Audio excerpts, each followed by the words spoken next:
CBS News chief Washington correspondent and Face the Nation anchor John Dickerson is in Washington. John, good morning. Let's start with that news just out this morning. A crackdown inside the White House led by the chief of staff, John Kelly, as the press secretary putting out a statement that the security and integrity of the technology systems at the White House is paramount. No more personal devices for anybody, guests or staff. Well, this is sort of closing the barn door after the horse is over the hill. I mean, this book is out. The picture that it paints of the White House, the sort of pre-John Kelly White House, it will be the source of discussion for weeks.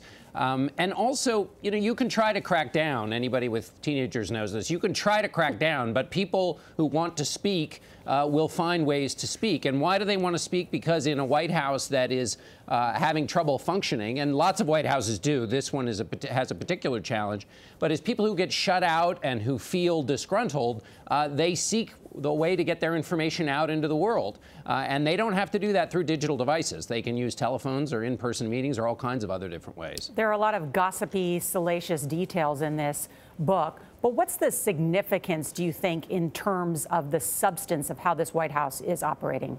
Well, that's exactly the right question. There's going to be a lot of back and forth on little tiny details, but the big picture here is a picture of a White House that is chaotic, of a president whose impulses whipsaw the White House, of a lot of backstabbing, front stabbing, and this was during a period where the White House was saying it was a well-oiled machine, where everybody was saying things were working perfectly. We've then seen in the reaction to the book from the president and his staff the kind of over-the-top statements that sort of affirm the underlying story. And also there's a context here. This is not the first time that people have reported about chaos inside the White House, so it comes in that larger context. So while, as you say, there are a lot of salacious details, the thing to step back and look at is this is a White House, this is the same office Ronald Reagan had, that FDR had, that is being run in and has had episodes that are really out of keeping with previous White Houses. But the other question here, John, is how much has the White House then changed pre-Kelly versus post-John Kelly?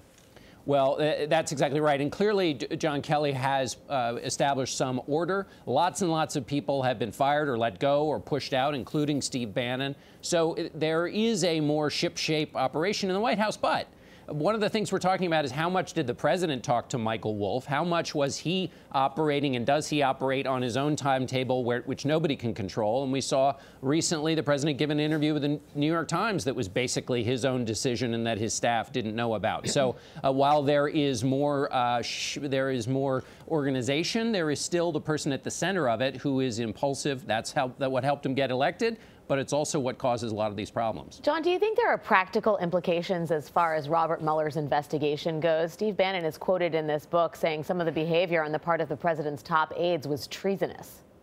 Well, politically, the fact that he says that is dangerous because the president, or not dangerous, but it's not good for the president because he's been spending so much time trying to undermine the investigation. Here you have Steve Bannon basically saying this meeting with somebody who said they had dirt coming from the Russian government was treasonous. So it gives validation to something the president and the White House have been trying to undermine.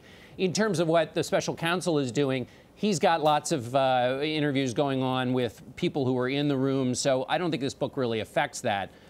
He's working on his own timetable. All right, John Dickerson, thank you so much.